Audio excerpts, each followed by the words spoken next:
जय हिंद मेरे प्यारे दोस्तों, स्वागत है आपका अपने YouTube चैनल प्ले स्टडी पर। तो मेरे भाई आपको पता होगा कि ये क्लास 10 का हिंदी का वायरल क्वेश्चन पेपर है। मेरे भाई आपको साफ साफ बता देना चाहता हूँ, जैसा कि आपका 18 फरवरी से आपका बोर्ड एग्जाम चालू होने वाला है, ठीक ना। उसी के आधार पर मैं लेकर आ चुका हूँ क्लास 10 हिंदी का वायरल क्वेश्चन पेपर। और मेरे भाई मैं आपको ये साफ साफ बता देना चाहता हूँ, इसी के पैटर्न पर ये जो आपका पेपर है, इसी के पैटर्न पे आपका पेपर कोड बनेगा। मैं गारंटी लेता हूँ 70 अगर नंबर है, इस पेपर को हल करके जाते हैं तो मैं गारंटी के साथ कह सकता हूँ 68% तक आपका क्वेश्चन यहीं से आएगा, क्योंकि ये सारा क्वेश्चन बोर्ड द्वारा जारी किया गया है, ठीक ना। ये वायरल पेपर है मेरे भाई, काफ़ी ज़्यादा इंपॉर्टेंट है। 801 HF कोड है भाई, इस कोड को जरूर ध्यान में रखिएगा। और इस पेपर को मैं पूरा हल बताऊंगा, सॉल्यूशन के साथ बताऊंगा। एंड आप लोग इस वीडियो को पूरा देखिएगा। वीडियो पसंद है वीडियो को लाइक करना, चैनल पर नए चैनल को सब्सक्राइब कर लीजिएगा, ठीक ना मेरे भाई। इसी के पैटर्न पर ये पेपर बनने वाला है, काफ़ी ज़्यादा इंपॉर्टेंट होने वाला है, तो वीडियो पर बने रहिएगा। समय आपका 3 घंटा 15 मिनट पेपर को हल करने के लिए दिया जाएगा। एंड आपके लिए काफ़ी ज़्यादा इंपॉर्टेंट है। और 18 फरवरी के इसी में कम से कम 80% तक क्वेश्चन आपके एग्जाम में देखने को मिलेगा, ठीक ना। चलिए एक एक क्वेश्चन को हम बारीकी से इस क्वेश्चन को एक एक करके हल कराता हूँ, बताता हूँ क्वेश्चन किस प्रकार पूछा गया आपके पेपर में, ठीक ना। तो समय आपका 3 घंटा 15 मिनट पेपर को हल करने के लिए दिया जाएगा। कुछ इन्फॉर्मेशन दिया, इसको हम लोग रीड कर लेते हैं। क्या बोला भाई, प्रारंभ के 15 मिनट परीक्षार्थियों को प्रश्न पत्र पढ़ने के लिए निर्धारित है। सभी प्रश्न करना अनिवार्य है। यह प्रश्न पत्र 2 खंडों विभक्त, खंड आ खंड बा कुछ करना नहीं है। सीधे अपने टॉपिक पे आ जाते हैं। यहाँ पर देखिए बोला खंड आ में 1 से लेकर 20 तक बहुविकल्पीय प्रश्न दिया है, जिसका उत्तर आपको कहाँ लिखना, ओ या मार्कशीट में। मेरे भाई आपको अगर ओ या मार्कशीट भरना नहीं आता तो कोई दिक्कत नहीं, क्योंकि मैं वीडियो ऑलरेडी डाल चुका हूँ, ठीक ना। जाकर देख लो, पूरा कर लीजिएगा। फिर उसके बाद में यहाँ पर आपको फुल कुछ इन्फॉर्मेशन दिया है। बोल रहा है कि नीले अथवा बॉल पेन का ही यूज करके आपको ओ या मार्कशीट में भरना, ठीक है। अब ये सब कुछ करना नहीं मेरे भाई, सीधे अपने हम टॉपिक पे आ जाते हैं। और मेरा टॉपिक बोला क्या है, इसको मेरा टॉपिक क्या बोल रहा है यहाँ पर आपके सामने दिख रहा होगा। देखिए सबसे पहले खंडा में बोल रहा बहुविकल्पीय प्रश्न, जो कि आपको 1 नंबर के देगा। तो सबसे पहले क्वेश्चन बोल रहा है, शुक्ल युग के मूर्धन्य लेखक आचार्य रामजय शुक्ल प्रसिद्ध हैं, किसके लिए प्रसिद्ध है। तो 4 ऑप्शन देगा, चारों में से आपका राइट उत्तर क्या होगा। तो सबको पता होगा मेरे भाई, इसका जो राइट उत्तर होगा ये आपका सी होगा, यानी कि आलोचना साहित्य के लिए। ये आपका राइट उत्तर सी होगा, ठीक है। ऐसे आपको ओ या मार्कशीट में भरना होगा, कोई दिक्कत नहीं है। फिर उसके बाद में हम लोग अगला पहुंच जाते हैं। अगला मेरा क्या बोला भाई, दूसरा देखिए, कायाकल्प उपन्यास के लेखक कौन है भाई। कायाकल्प उपन्यास के लेखक कौन है। तो दूसरे का जो राइट उत्तर होगा मेरे भाई, ये भी आपका राइट उत्तर, यानी कि प्रेमचंद्र जी। तीसरा क्वेश्चन बोल रहा है, 10 द्वार से सोपान तक के रचनाकार कौन है भाई। 10 द्वार से सोपान तक रचनाकार कौन है। तीसरा का आपका राइट उत्तर क्या होगा भाई। तीसरे का आपका राइट उत्तर होगा हरिवंश राय बच्चन, ये आपका राइट उत्तर ए होगा, ठीक है। फिर चौथा क्वेश्चन आपके सामने बोल रहा है, दिव्या उपन्यास के लेखक कौन है भाई। 4 ऑप्शन दिया, चारों में से आपका राइट उत्तर कौन सा होगा। राइट उत्तर आपका होगा यशपाल जी होगा, ठीक है। आगे की तरफ बढ़ जाते हैं हम लोग। 5वां नंबर देखिए, छायावादी की मुख्य प्रवृत्ति क्या है। तो छायावादी की मुख्य प्रवृत्ति क्या है, 5वां नंबर क्वेश्चन आपके सामने बोल रहा है। तो राइट उत्तर होगा श्रृंगार और प्रेम वेदना, ये आपका राइट उत्तर सी होगा, ठीक है। चलिए 6वां क्वेश्चन हम लोग ध्यान से देखते हैं। कलम का सिपाही किस लेखक की जीवनी है भाई। कलम का सिपाही किस लेखक की जीवनी है मेरे भाई, बहुत आसान क्वेश्चन है। तो इस राइट उत्तर होगा मुंशी प्रेमचंद्र जी की है। किसकी है, मुंशी प्रेमचंद्र की, ठीक है। चलिए आगे की तरफ हम लोग बढ़ जाते हैं। बोधा किस काव्य धारा के कवि है भाई। बोधा किस काव्य धारा के कवि हैं। 7वां नंबर क्वेश्चन आपके सामने है। तो रीति मुक्त राइट उत्तर होगा, क्या, रीति मुक्त। चलिए 8वां पे हम लोग चल जाते हैं। धर्मयुग पत्रिका के संपादक कौन थे भाई। धर्मयुग पत्रिका के संपादक कौन थे। राइट उत्तर क्या होगा, 8वें का राइट उत्तर इसका होगा श्री धर्मवीर भारती है। राइट उत्तर आपका धर्मवीर भारती, ठीक है। चलिए अगला की तरफ हम लोग बढ़ जाते हैं। यहाँ पर ध्यान से देखिएगा 9वां क्वेश्चन, अनाम दास का पोथा कीर्ति की विधा है भाई। 9वां नंबर ध्यान से देखिए। तो इसका जो राइट उत्तर होगा ये होगा आपका किसका भाई, नाटक है कि उपन्यास की निबंध संग्रह है। राइट उत्तर होगा उपन्यास, राइट उत्तर सी होगा। 10वां क्वेश्चन देखिए भाई, तार सप्ताह का प्रकाशन किस वर्ष हुआ था। सबको पता होगा तार सप्ताह का प्रकाशन आपका किस वर्ष हुआ था। तो सबको पता होगा 1943 में हुआ था, ठीक है। राइट उत्तर आपका सी होगा भाई। क्वेश्चन काफ़ी ज़्यादा ही हेल्पफुल और महत्वपूर्ण होने वाला है, तो इसको आप लोग प्लीज़ ज़रूर सॉल्यूशन करके जाना भाई, हल करके जाना, आपका अच्छा मार्क्स जाएगा, ठीक ना। अभी तक मेरे भाई बहन वीडियो को लाइक नहीं किया तो लाइक जरूर कर लीजिएगा।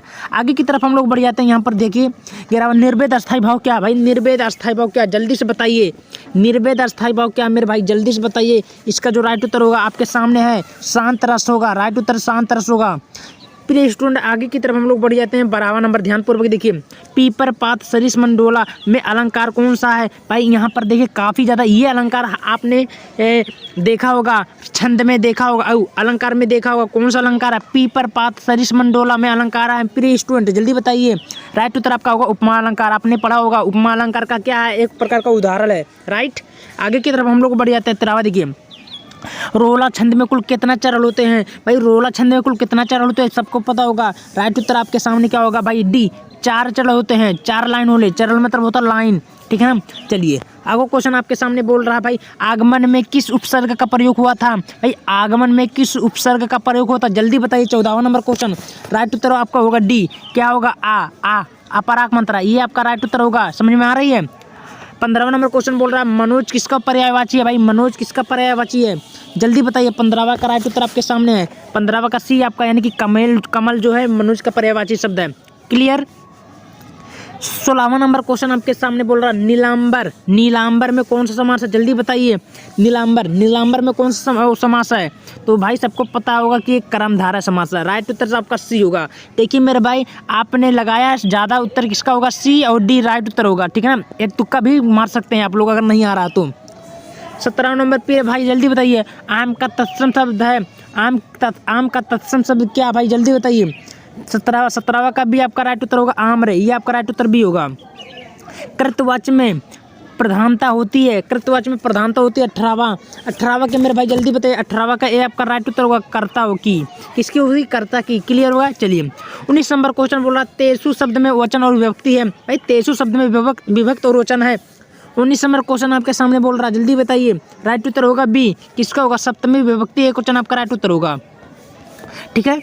चलिए नेक्स्ट क्वेश्चन आपके सामने बोल रहा है, निम्नलिखित में सर्वनाम क्या है, निम्नलिखित में सर्वनाम क्या है मेरे भाई, जल्दी बताइए। राइट उत्तर आपके सामने है वाह, ठीक है। तो फिर भाई आपका 20 या मार्कशीट वाला फाइनल हो चुका है, यानी कि कहे अगर देखा जाए तो 20 नंबर आपने पक्का कर लिया, ठीक है ना।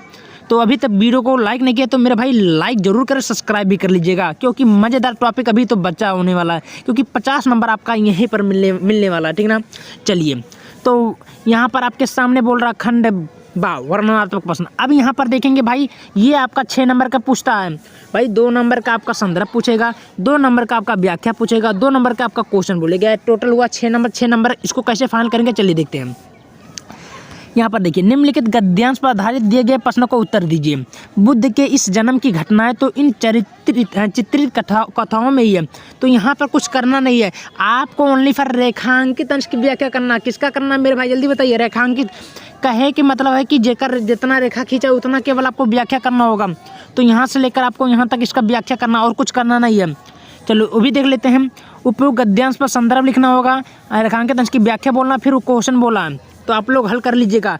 अब उसको भी नहीं आता तो अथवा करके देता है, नीचे वाला भी कर सकते हैं, ये वाला। यहाँ देखिए, हिंदू विधवा थी संसार में, ये आपका ममता पाठ से लिया गया, जिसके लेखक जयशंकर प्रसाद जी हैं, ठीक है, कर भी सकते हो। उसके माध्यम से ये भी तीनों क्वेश्चन बोला, इसको भी कर लीजिएगा।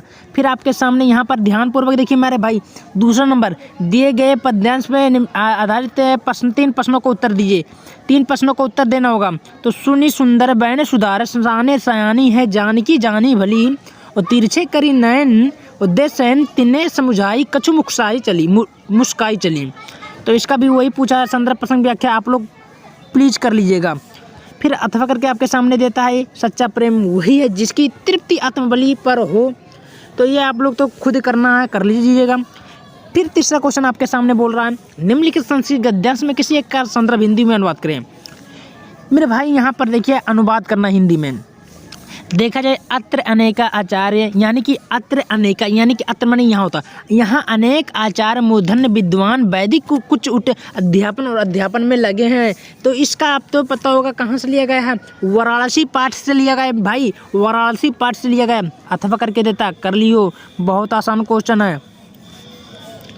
फिर विश्वस्य सृष्टैश्वर स एकः यु इति भारतीय संस्कृत मूलम विभिन्नताम विविधेन भवेकम ईश्वरम भजन्ते अग्नि इंद्र कृष्ण करीम। तो ये सब आपको पता होगा भाई, ये संस्कृत में कर लीजिएगा। दिए गए फिर पद्यांश में किसी एक का संदर्भ हिंदी में अनुवाद करना भाई। बंधनम मरणम वापि जयो वापि पराजय उभयत्र समो वीर वीर भाव ही वीरता, ये सबको पता होगा, कविता है, कर लीजिएगा, नंबर आपको मिल ही जाएगा। उसको नहीं आता तो बीच वाला नीचे ले दिया, इसको भी कर सकते हैं। 5वां क्वेश्चन देखिए, अपने पठित खंडकाव्य के आधार पर निम्नलिखित प्रश्नों का उत्तर दीजिए।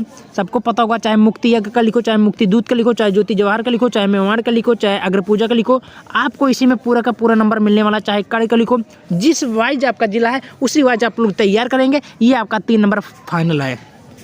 क्लियर, चलिए।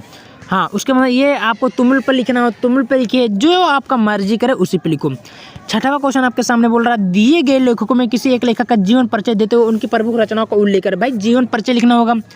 यहाँ पर जयशंकर प्रसाद का, चाहे आचार्य रामचंद्र शुक्ल का, चाहे भगवत सरल उपाध्याय का। भाई जीवन परिचय जैसे जयशंकर प्रसाद का आपका मैं लिखवा दूँ 5 नंबर इसका पूछता है, चाहे आचार्य रामचंद्र शुक्ल, दोनों आसान है, दोनों का लिख देंगे, आपका नंबर फाइनल है।